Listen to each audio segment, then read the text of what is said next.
Taller de dislipidemia, módulo 3. En este módulo 3 vamos a hablar sobre las manifestaciones clínicas y diagnóstico de las dislipidemias. Bueno, luego de este módulo, ustedes, los médicos presentes, serán capaces de identificar y diagnosticar las dislipidemias adquiridas y las dislipidemias hereditarias o llamadas dislipidemias primarias.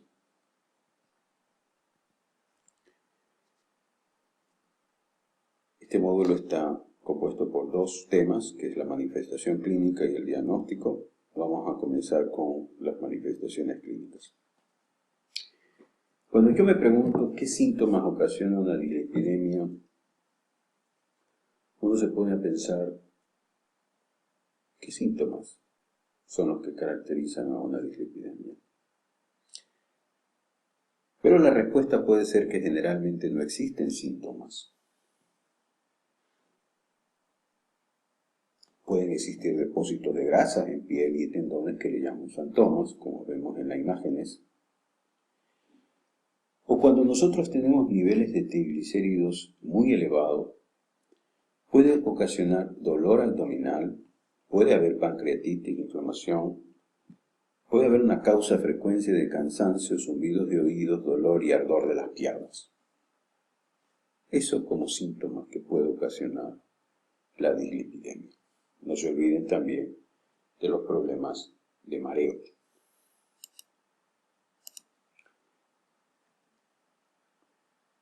Cuando nosotros hablamos de santelasma, y para que ustedes recuerden, a esto me refiero con santelasma, se presenta como pequeñas lesiones múltiples o como lesión única en forma de manchas amarillentas o anaranjadas, placas o ligeramente elevadas, ubicadas en la piel de los párpados.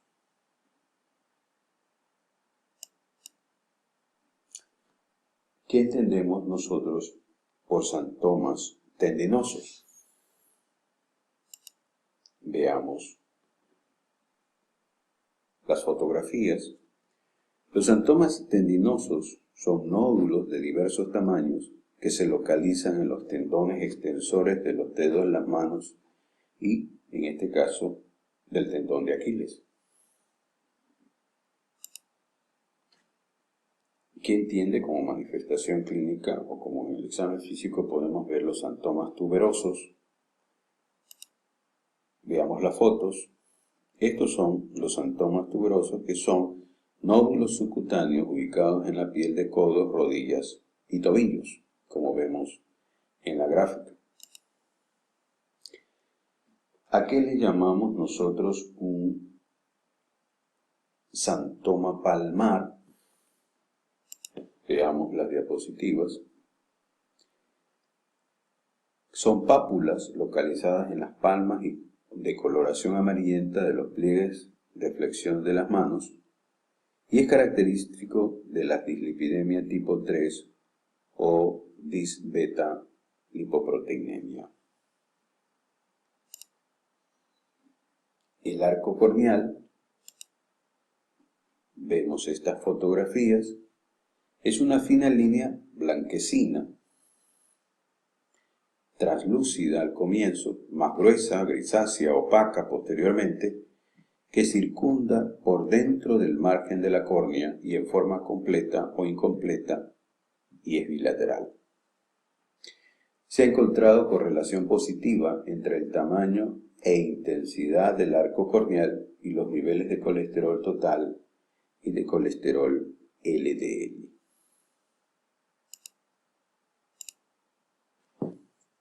Como manifestación clínica también veamos esto. Estos son santomas eruptivos, que son pequeñas vesículas llenas de líquido lechoso o amarillento rodeado de un halo eritematoso que aparece súbitamente en la piel de las superficies extensoras de brazos, piernas, nalgas, hombros y espalda. Es el signo clínico característico de los de las personas que tienen hipertrigliceridemias extremas.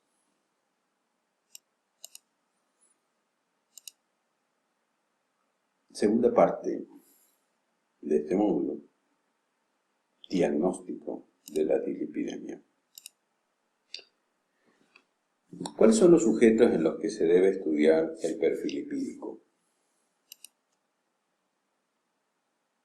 Hombres, y esto es a través del Programa Nacional de Educación del Colesterol de los Estados Unidos, todo hombre entre 35 y 65 años y toda mujer entre 45 y 65 años de edad o posmenopáusica sin enfermedad cardiovascular conocida. ¿A quién debemos también estudiar el perfil lipídico? A los individuos jóvenes menores de 35 años con 2 o más de los siguientes factores de riesgo cardiovascular: hipertensión arterial, tabaquismo, sedentarismo, una enfermedad coronaria familiar de primer grado, infarto o muerte súbita en hombres menores de 55 años o mujeres menores de 65 años. ¿Qué otro sujeto se debe estudiar el perfil lipídico? En individuos con enfermedades que afectan el metabolismo lipídico. Acuérdense en los módulos anteriores sobre las causas de dislipidemia secundaria, de tal manera que debemos a todo individuo que tenga una enfermedad que afecte el metabolismo lipídico, ¿como quiénes? Como el paciente diabético, el paciente con obesidad, el paciente con hipotiroidismo, el paciente con insuficiencia renal crónica, el paciente que está coletásico, el paciente alcohólico. Debemos de considerar estudiar su perfil lipídico. Pacientes que consumen medicamentos que pueden alterar el perfil lipídico, individuos con familiares de primer grado de consanguinidad que tengan dislipidemia y toda persona con enfermedad vascular coronaria, cerebral o periférica. Es decir, toda persona que haya tenido un evento coronario, un evento cerebral o un evento periférico, cualquiera de estos puede considerarse como sujeto a identificar cuál es el perfil lipídico que presenta. ¿Quiénes más? En los niños mayores de 2 años hasta los 20 años. ¿Por qué tan jóvenes? ¿Qué tiene que tener estos niños entre 2 años o jóvenes de 20 años para que yo quiera estudiar el perfil lipídico? Primero, que tengan antecedentes familiares de enfermedades con riesgo cardiovascular alto. En hijos cuyos padres con colesterol total mayor o igual a 240. Que tengan una historia familiar de enfermedad vascular prematura en padres y abuelos. ¿Y por qué estudiar? ¿Y por qué estudiar en niños menores de 2 años su perfil lipídico? En menores de 2, no se investiga habitualmente el perfil lipídico en esta edad. Vamos ahora a consultar las pautas a considerar para el diagnóstico de las dislipidemias. En la práctica diaria se debe pedir el perfil lipídico completo: colesterol total, colesterol LDL, colesterol HDL y triglicéridos. Este perfil lipídico completo, el paciente se debe estar en ayunas de 12 horas para poder medirlo. Si la muestra de sangre no es en ayuna, solo se puede medir el colesterol total y el colesterol HDL, y no los triglicéridos.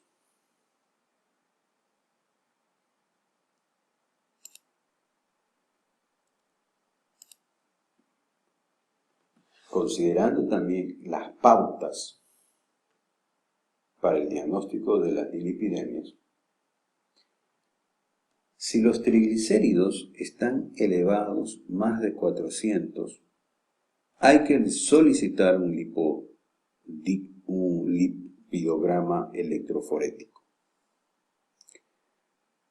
Evaluar el aspecto del suero. No ingerir bebidas alcohólicas durante las 24 horas antes de la extracción de sangre. El alcohol eleva la concentración de triglicéridos.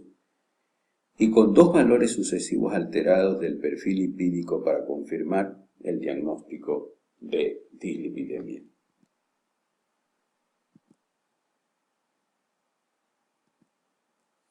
Aquí tenemos un gráfico sobre el aspecto del suero y su diagnóstico. Si tengo normal o exceso de LDL, este es el aspecto de una persona que tiene un suero normal o exceso de LDL, es un suero transparente. Mientras que si existe exceso de kilomicrones o exceso de VLDL o ambos, el suero aparece turbio y lechoso, y esta inspección se hace después de 12 a 24 horas de tener refrigerado el suero. Siguiendo en el diagnóstico y en el aspecto del suero, después de 12 a 24 horas de refrigeración, si yo tengo un exceso de VLDL, que ustedes saben son ricas en triglicéridos, este se muestra turbio, lechoso, pero homogéneo. Si yo tengo un exceso de kilomicrones y de VLDL, es decir, kilomicrones y VLDL, existe una capa cremosa superior y una turbidez inferior. Y si solo tiene exceso de kilomicrones, existe una capa cremosa superior, pero transparente en la parte inferior.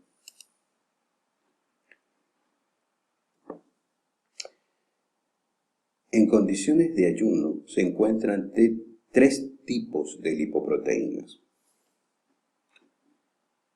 Lipoproteína de baja densidad, el contenido predominantemente que se encuentra en ayunos es ApoB100.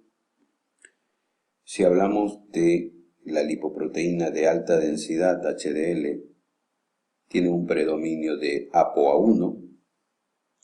Y si nosotros observamos lipoproteínas de muy baja densidad, predominan la ApoC100, B100, la ApoE y la ApoC. ¿Cuál es el algoritmo diagnóstico para hablar de dislipidemia en una prevención primaria? Es decir, un paciente que se nos presenta con las características de documentar su perfil lipídico y nos encontramos con estos 3 resultados. Y solo hablando de colesterol total. Si yo tengo un individuo con un colesterol total de menos de 200, este paciente va para educación de hábitos de vida saludables y yo le haría un control en los próximos 5 años. Si este paciente tiene un colesterol total entre 200 a 239, pero le observo su colesterol HDL más de 35 y que tiene menos de 2 factores de riesgo, este paciente igualmente va a educación de hábitos de vida saludable y posiblemente un control en 5 años. Si este paciente, estando con un nivel de colesterol 200 a 239, se me presenta con un colesterol HDL menos de 35 o con 2 o más factores de riesgo, es decir, además es hipertenso, además tiene el hábito de fumar, este paciente va a tener que considerarse un perfil lipídico más completo, es decir, pedir triglicéridos, pedir LDL colesterol. Si mi paciente en atención primaria, siempre hablando, tiene un colesterol más de 240, ese paciente tengo que pedirle un perfil lipídico completo. Por otro lado, y hablando del algoritmo de diagnóstico de dislipidemia en prevención primaria, si yo tengo un paciente con un colesterol LDL menos de 130, yo hago una educación, alimentación saludable y actividad física y digo un control entre 1 a 2 años. Si mi paciente tiene un colesterol LDL de 130 hasta 159, pero tiene menos de 2 factores de riesgo, igualmente le doy educación, alimentación saludable y actividad física con un control de 1 a 2 años. Si este mismo paciente con estas cifras de LDL de 130 a 159 tiene 2 o más factores de riesgo, yo le hago una evaluación clínica e inicio un tratamiento. Si mi paciente en prevención primaria me llega con un LDL colesterol más de 160, este paciente se le tiene que hacer una evaluación clínica completa e iniciar un tratamiento farmacológico. Bien, ahora nos toca hablar de los factores de riesgo cardiovascular que no podemos modificar. La edad es un factor de riesgo no modificable. Pero sabemos que, si hablamos de edad, la cardiopatía isquémica es poco frecuente antes de los 35 años. Si hablamos de sexo, que no es modificable, el varón entre los 35 y 44 años presenta una incidencia de cardiopatía 6 veces mayor a la de la mujer. Si hablamos de menopausia, la morbimortalidad o la morbilidad de enfermedad cardiovascular se incrementa en las mujeres a partir de esta situación. Y antecedentes familiares de enfermedad coronaria, estos individuos no podemos modificar este factor de riesgo, pero los individuos con antecedentes familiares de enfermedad coronaria prematura tienen mayor riesgo de padecer enfermedad cardiovascular. Ahora, hablando de factores de riesgo cardiovascular modificables. 3 primeros factores de riesgo modificables. Las dislipidemias, que son las que nos toca hablar en este taller, es el riesgo cardiovascular aumenta progresivamente a partir de cifras superiores a 180 de colesterol total. A partir de esta cifra, el riesgo cardiovascular aumenta en los pacientes que tienen dislipidemia. Hipertensión arterial. La disminución efectiva de las cifras de presión arterial disminuye la incidencia de accidentes cardio y cerebrovasculares. Es decir, sí lo podemos modificar. En el caso de la diabetes mellitus, se considera como un factor equivalente de riesgo de cardiopatía isquémica, dado que el riesgo cardiovascular de un paciente diabético es similar al de uno con antecedentes de infarto agudo de miocardio. Los otros 3 factores de riesgo modificables son el hábito tabáquico. Este hábito del tabaco aumenta entre 2 a 4 veces la probabilidad de padecer enfermedad coronaria y cerebrovascular. En el caso de la obesidad, el aumento del índice de masa corporal provoca alteraciones cuantitativas de las lipoproteínas, el LDL aumenta, disminuye el HDL y aumentan los triglicéridos. Y por último, el sedentarismo se ha considerado como un factor de riesgo coronario al favorecer el desarrollo de la obesidad y la aparición de otros factores de riesgo asociados a ella. Evaluación diagnóstico y determinación del paciente con dislipidemia. Primero, es importante un buen diagnóstico precoz en aquellos pacientes de alto riesgo cardiovascular para tener dislipidemia. De alto riesgo para tener dislipidemia, tenemos que hacer un buen diagnóstico precoz. Cuando hablamos de prevención primaria, y habrá otro módulo sobre esto, tenemos que hacer una detección también oportuna. Consultas de atención primaria. El equipo de atención debe detectar la dislipidemia en la población en general. ¿Cómo detecto yo una dislipidemia? Pidiendo un perfil de colesterol. Muchos de nosotros pedimos solamente colesterol cuando hablamos de una primera aproximación en un paciente en atención primaria. Hay que también valorar la edad, sexo y factores de riesgo cardiovasculares de cada uno de los pacientes.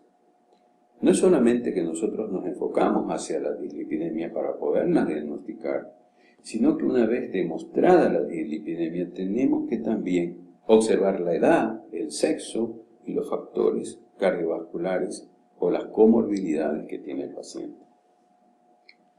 Vamos a tener que realizar una educación sanitaria a todos, establecer las acciones terapéuticas adecuadas a cada uno de sus pacientes de acuerdo a su riesgo y llevar un seguimiento periódico del paciente que tiene dislipidemia. Es decir, que este paciente con dislipidemia, una vez establecido un diagnóstico precoz, una vez que hemos detectado a través de prevención primaria una detección oportuna de su problema, al haber demostrado que este paciente tiene algún otro factor de riesgo cardiovascular, debemos de hacer un tratamiento adecuado y un seguimiento periódico para establecer que este paciente está controlado, este factor modificable de riesgo, y así disminuir la posibilidad de enfermedad cardiovascular.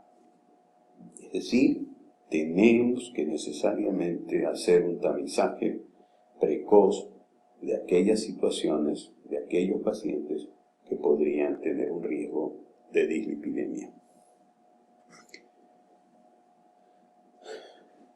Vamos a establecer el origen del paciente. El paciente puede llegarnos en forma ocasional. Va a nuestra consulta, va a nuestro dispensario ocasionalmente para hacerse un chequeo que puede ser no necesariamente desde el punto de vista cardiovascular, sino por otro motivo. Va a ser una valoración para una posible cirugía, etc. Ese llamamos el establecimiento de origen del paciente ocasional. El otro, que es selectivo, el selectivo tiene que ver con aquel paciente que por una razón, por una interpretación de nuestro juicio clínico, creemos que este paciente tenga la posibilidad de alguna enfermedad relacionada con los lípidos. Y el tercer paciente o origen de pacientes son los pacientes con episodios coronarios. Es decir, cualquier paciente que tiene una enfermedad coronaria establecida o una enfermedad cerebrovascular establecida o un paciente que tiene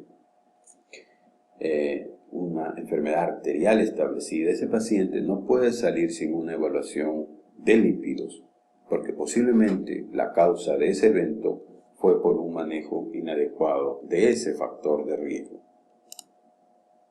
Si hablamos de una situación ocasional, vemos una historia clínica, evaluamos el riesgo cardiovascular, confirmamos los valores analíticos y si debemos o no hacer pruebas complementarias para afinar nuestro diagnóstico.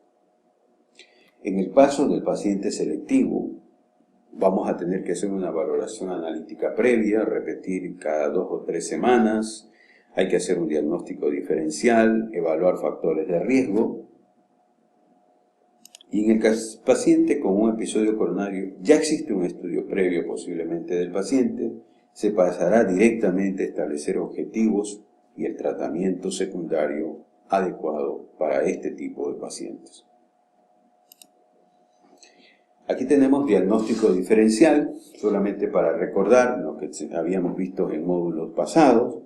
en lo que tiene que ver con las características, el colesterol sérico en los heterocigóticos puede llegar entre 300 y 550, en los homocigóticos, cuando hablamos de hipercolesterolemia monogénica, entre 600 y 1000, en la poligénica entre 250 y 350, en la hiperlipemia familiar combinada más de 300, no suele sobrepasar los 400, los lípidos aumentados del colesterol y triglicéridos en la familiar combinada.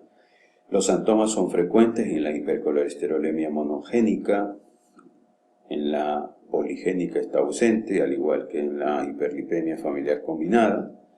La cardiopatía isquémica es precoz en los homocigóticos en menos de 20 años, en los heterocigóticos de 30 a 50 años ya aparece cardiopatía isquémica, en el caso de la hipercolesterolemia poligénica a partir de los 60, y en el caso de la hiperlipemia familiar combinada a partir de los 40.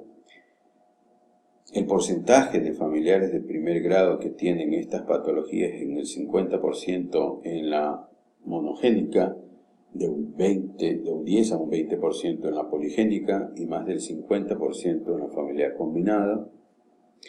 La hipertensión arterial, obesidad y diabetes no es frecuente o no se presenta en los pacientes con hipercolesterolemia monogénica. En la poligénica sí hay pacientes con hipertensión, obesidad y diabética, y también en la familiar combinada existen estas comorbilidades. Siempre cuando nosotros valoramos o diagnosticamos un paciente con dislipidemia y obtenemos datos anormales de las fracciones lipídicas, tenemos que descartar causas secundarias que produzcan esa alteración.